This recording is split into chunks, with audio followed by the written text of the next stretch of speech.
واہ رے واہ مولوی الیاس واہ، کیسا درد ہوگا تیرے سینے میں کہ بیوی کیسی ہے، کہ رات بھر کیوں جاگتے ہو، کیوں ٹہلتے ہو۔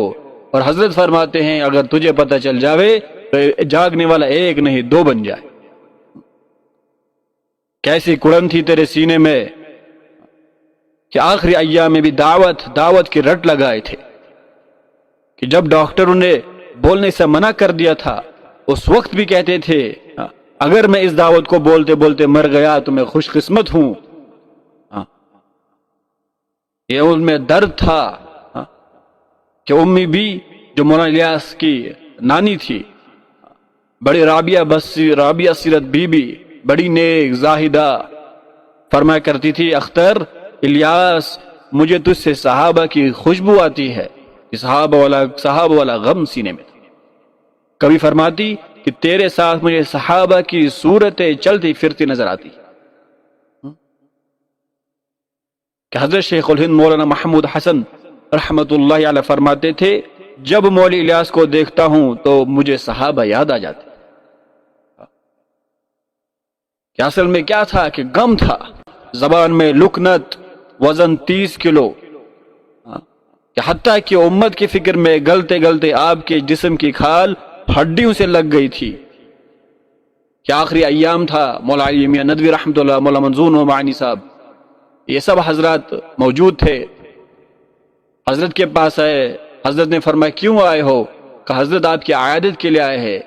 ایک دم جلال میں آ گئے، فرمایا مولانا علی میاں ندوی کہ مولوی الیاس تو مٹنے کے لیے آیا تھا، اس کی عیادت کے لیے آئے ہو، اور جو دین مٹنے کے لیے نہیں آیا تھا وہ مٹ رہا ہے، اس کی کوئی فکر نہیں۔ کہ تنہائیوں میں سسکیاں لیتے تھے، روتے تھے۔ کسی نے پوچھا کیوں اتنا روتے ہیں؟ فرمایا کوئی کہتا ہے میرے ذمہ دکانداری ہے، کوئی کہتا ہے میرے ذمہ کاروبار ہے، میرے ذمہ کھیتے باڑی ہے، پھر اگر لوگ یوں ہی کہتے رہے تو یہ دین کی محنت کون کرے گا؟ کہ مچھلی بے آب کی طرح تڑپتے اور فرماتے میرے اللہ میں کیا کروں، کچھ ہوتا ہی نہیں۔ کڑن تھی۔ ایک بار ایک شخص کے کندھے پر ہاتھ رکھا، وہ آگ بگولا ہو گیا، کہنے لگا اب کہ تم نے ہاتھ لگایا تو میں لٹھ ماروں گا۔ مولوی الیاس صاحب رحمت اللہ علیہ نے اس کے پاؤں پکڑ لیے، فرمایا پاؤں پکڑنے پر مارنے کا تو نہیں کہا تھا،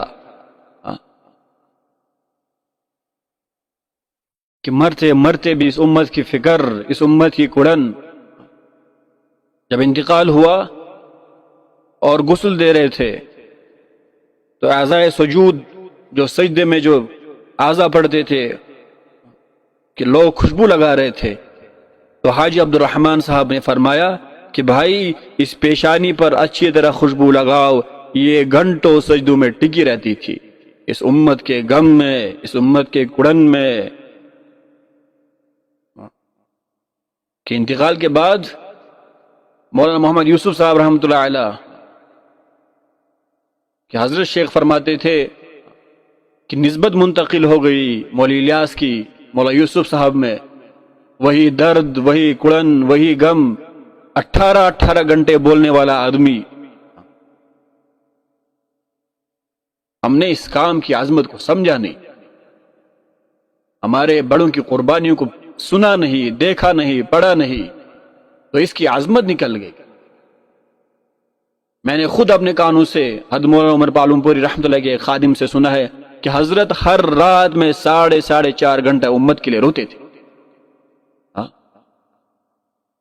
مولانا محمد انعام صاحب کروٹیں بدلتے تھے، خدا نے پوچھا حضرت کیا مصیبت ہے، کیا بلا ہے، آپ آرام کیوں نہیں کرتے؟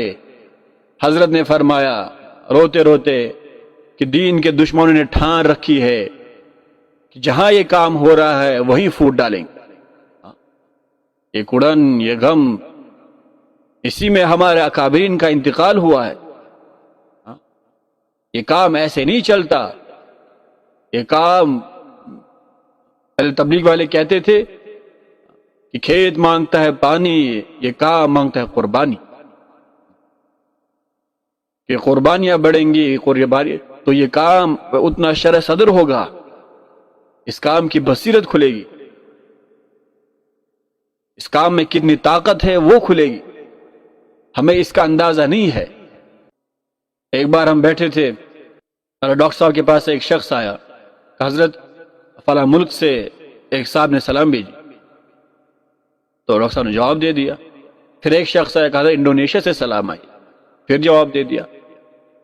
پھر ایک شخص اور آیا اور کہا کہ ایک بہت بڑے